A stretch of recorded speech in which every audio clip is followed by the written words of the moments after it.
5,746 total firefighters in this state. We have 249 departments. Somewhere, the last number I looked at, 235, but there may be, I mean, it's, Okay. sometimes we're at the mercy of who answers a survey to Right. let us know exactly who exists. So. Okay. So how many, so let's go back to that 5746 number. How many should we have, do you think, to be fully staffed? Well, I think there's, each individual community has their own requirements, so I don't know that, you'd find any common agreement about what's fully staffed. I think that from my experience and what I hear from folks is that a lot of departments don't have enough people, and it's a balance between, what the kind of crews you would need for a fully involved structure fire as to what you would need on a routine basis. So it really varies. It's if you have a very large incident, you'll never have enough folks. Right. So I think it's a balance, and it's usually up to each community to decide what their needs are and what they need to do. Are the departments, is there any way to classify the departments that say they don't have enough people? Are they more likely to be in the rural areas? Well, I think that that would probably be an accurate assessment, that the rural areas, it's much harder to recruit and retain firefighters. Just because there are fewer people? Well, there's fewer people, and also, if you go back in history, I've been involved in a fire service in Vermont for about 30 years. And typically the core of your community was the folks who were around all the time.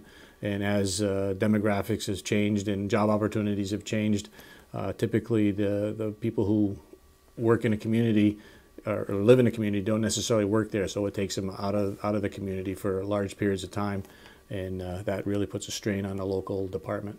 So you mean there was a time, not so long ago even, when a typical resident of a town worked in that town or maybe the next town. Absolutely. Whereas now he or she is more likely to be driving 20, 30, maybe even more miles. Yeah, and certainly with the decline of family farms and that stuff in the rural part of the state, right. Folks have had to go well outside their living area to find employment, and that puts a stress on departments. Now I've got somebody in sort of the census world trying to find these exact figures for me, but it's part of the problem that in Vermont, at least, we just don't have as many people in the, say, 20 to 50-year-old, which I assume is where most of the firefighters are, right? Well, it depends. I mean, I think you'll find a gamut. If you look at the Vermont Fire Service, the range in age is from, the junior cadets that people are trying to encourage all the way to folks that may be in their 70s and 80s. While, they may not be active interior firefighters, they're providing some kind of support to the department. Right. So everybody doesn't need but to you be... do need a lot of people between 20 and 50 because you need able-bodied leaders. It's right. a rugged profession for right. sure. And just we seem to have fewer such people in this state. The population is growing slowly, but a lot of it is older. Well, yeah, that and I think a lot of it has to do with the fact that once again, we're a small state, so everything is proportional. Right. But just trying to find those folks that actually have the time, the free time available, because it can take a lot of time to be involved in the fire service, and just folks having that time available. If we're talking about folks who leave town to go to work, so they work at their job and then they have a commute, however long that may be. They finally get home at night, and you have to interact with the family, and then you have to wolf down your supper and go to a training or go to a meeting. It really puts a strain on folks, because there are a lot of activities that go on in communities that aren't necessarily fire related, but the type of people that go to the fire service are usually those committed, community involved people. Right, and it's the old cliche in every small town: if you want something done, go find somebody who's already doing something else. Right? Yeah, absolutely correct. I mean, most of my dealings with folks in Vermont is that people in the fire department or the ambulance service or whatever are, they may be the emergency management director or the road foreman. Right. They've got more than one hat. Right. Look, let me go back to just the raw numbers and the situation in Vermont. We have a few fully professional fire departments, do we not? Correct. Where are they? You have Burlington, you have South Burlington, you have Rutland, Hartford, Barry, Montpelier, the Air Guard Fire Department, St. Johnsbury. St. J has a full they have a combination department. Burlington is and the Air Guard are the only full career departments. The other departments have full-time staff and they're all augmented by some type of call force.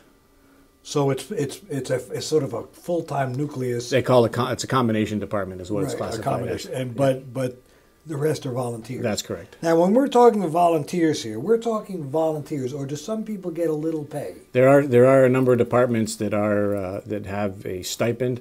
I think that the true non-compensated volunteer departments may be very small in number, because what folks have decided over the years is, they have to provide some kind of incentive, and it may not. And people don't get into this profession to be rich, so sometimes it's a small, very small stipend, like $400 or $500 a year or something like that, some real small number. Some departments pay by the call, some pay by the number of training hours. It runs the gamut.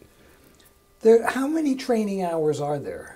There's as many as you can put together, depending on what your need in the department is. To be a certified firefighter, we have a fire program that gives you so many hours per year, or you have to recertify after you get your initial certification. You have to take the basic firefighter course, and I'm looking to find that number. It's somewhere in the neighborhood of 190 hours, 180 hours a year. That's for your initial program, so the first time. And then you have to have 20 plus hours a year to keep your certification. And is this more than it used to be? Has this well, in the last 20 years, it's evolved. 20 years ago, there was a 45-hour basic program, which was basically an introduction to firefighting. It wasn't a certification course per se. Right. But over time, it's evolved because the profession has evolved, and that's a lot of that. Those hours are really a lot of what the issues are for folks, because you get a young person who's interested in joining the local volunteer fire department, and the first thing that they hear is you got to take a 180-hour course, and it's how do I fit that into my schedule with my job and my family and everything else, and it's very daunting. However, it is a dangerous profession, and you try to find folks who actually, it's a two-edged sword. You want to make sure that you can provide protection for your town, but you don't want to lose a firefighter because they're not trained. So it's really a Hobbs's choice to get involved in the fire service.